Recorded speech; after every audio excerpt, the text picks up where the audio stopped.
Good morning everyone. मैं हाँ Gurpreet Kaur, science mistress, government middle school Hussainpur. ਅੱਜ ਆਪਾਂ ਨਾਈਟ੍ਰੋਜਨ ਸਾਈਕਲ ਬਾਰੇ ਸਮਝਾਂਗੇ।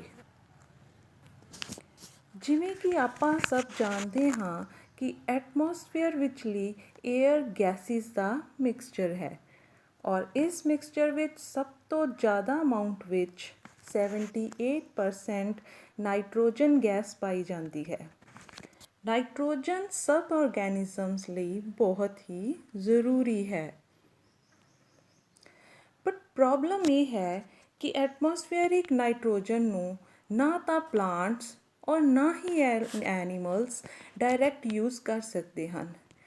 ਇਸ ਲਈ ਨਾਈਟ੍ਰੋਜਨ ਨੂੰ ਪਹਿਲਾਂ ਨਾਈਟ੍ਰੋਜੀਨੀਅਸ ਕੰਪਾਊਂਡਸ ਵਿੱਚ ਕਨਵਰਟ ਕਰਨਾ ਪੈਂਦਾ ਹੈ ਔਰ ਇਸ ਪ੍ਰੋਸੈਸ ਨੂੰ ਨਾਈਟ੍ਰੋਜਨ ਫਿਕਸੇਸ਼ਨ, ਨਾਈਟ੍ਰੋਜਨ ਦਾ ਸਥਿਰੀਕਰਨ ਕਿਹਾ ਜਾਂਦਾ ਹੈ।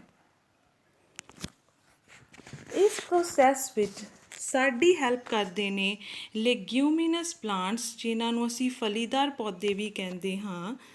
ਇਹਨਾਂ ਪੌਦਿਆਂ ਦੀਆਂ ਜੜ੍ਹਾਂ ਵਿੱਚ ਨੋਡਿਊਲਸ ਹੁੰਦੇ ਨੇ, ਕੁਝ ਗੰਢਾਂ ਬਣੀਆਂ ਹੁੰਦੀਆਂ ਨੇ ਔਰ ਇਹਨਾਂ ਨੋਡਿਊਲਸ ਵਿੱਚ ਰਾਈਜ਼ੋਬੀਅਮ ਨਾਮ ਦੇ ਬੈਕਟੀਰੀਆ ਪਾਏ ਜਾਂਦੇ ਹਨ। ਇਹ ਬੈਕਟੀਰੀਆ ਐਟਮੋਸਫੇਅਰਿਕ ਨਾਈਟ੍ਰੋਜਨ ਨੂੰ ਅਮੋਨੀਆ ਵਿੱਚ ਬਦਲ ਦਿੰਦੇ ਨੇ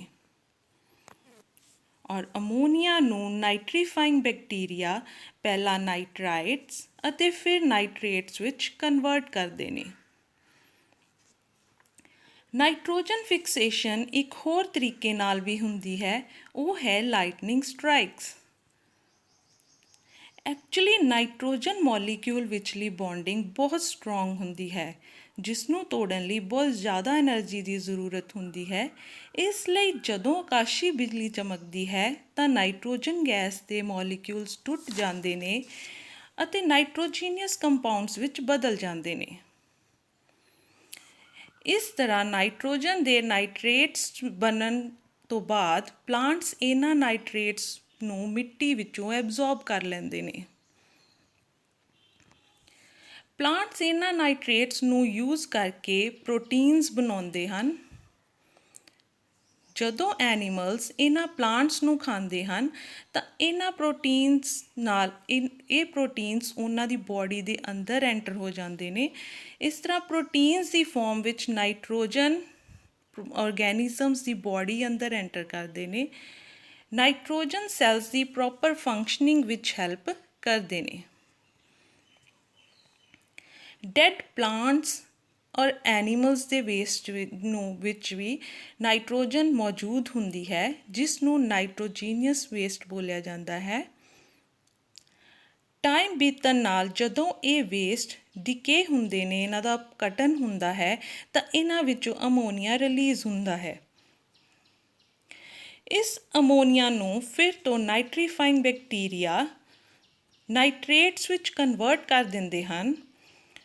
ਕੁਝ ਨਾਈਟ੍ਰੇਟਸ ਨੂੰ ਪਲਾਂਟਸ ਫਿਰ ਤੋਂ ਯੂਜ਼ ਕਰ ਲੈਂਦੇ ਨੇ ਔਰ ਬਾਕੀ ਬਚੇ ਨਾਈਟ੍ਰੇਟਸ ਨੂੰ ਡੀਨਾਈਟ੍ਰੀਫਾਈਂਗ ਬੈਕਟੀਰੀਆ ਐਟਮੋਸਫੇਅਰਿਕ ਨਾਈਟ੍ਰੋਜਨ ਵਿੱਚੋਂ ਕਨਵਰਟ ਕਰ ਦਿੰਦੇ ਨੇ। ਇਹ ਨਾਈਟ੍ਰੋਜਨ ਫਿਰ ਤੋਂ ਐਟਮੋਸਫੇਅਰ ਵਿੱਚ ਚਲੀ ਜਾਂਦੀ ਹੈ, ਜਿਸ ਨਾਲ ਨਾਈਟ੍ਰੋਜਨ ਦੀ ਪਰਸੈਂਟੇਜ ਹਵਾ ਵਿੱਚ ਹਮੇਸ਼ਾ ਕੌਂਸਟੈਂਟ ਰਹਿੰਦੀ ਹੈ, ਚੇਂਜ ਨਹੀਂ ਹੁੰਦੀ। ਸੋ ਇਹ ਸੀ ਸਾਡਾ ਨਾਈਟ੍ਰੋਜਨ ਸਾਈਕਲ, ਜਿਸ ਵਿੱਚ ਆਪਾਂ ਦੇਖਿਆ ਕਿ ਕਿਵੇਂ ਐਟਮੋਸਫੇਅਰਿਕ ਨਾਈਟ੍ਰੋਜਨ ਤੋਂ ਨਾਈਟ੍ਰੇਟਸ ਬਣਦੇ ਨੇ ਔਰ ਪਲਾਂਟਸ ਕਿਵੇਂ ਇਸ ਨੂੰ ਯੂਜ਼ ਕਰਦੇ ਨੇ ਔਰ ਬਾਕੀ ਬਚੇ ਨਾਈਟ੍ਰੇਟਸ ਕਿਵੇਂ ਫਿਰ ਤੋਂ ਨਾਈਟ੍ਰੋਜਨ ਬਣ ਕੇ ਐਟਮੋਸਫੇਅਰ ਵਿੱਚ ਆਣ ਮਿਲਦੇ ਨੇ। ਉਮੀਦ ਹੈ ਕਿ ਤੁਹਾਨੂੰ ਨਾਈਟ੍ਰੋਜਨ ਸਾਈਕਲ ਦਾ ਕੰਸੈਪਟ ਕਲੀਅਰ ਹੋ ਗਿਆ ਹੋਵੇਗਾ। Thank you.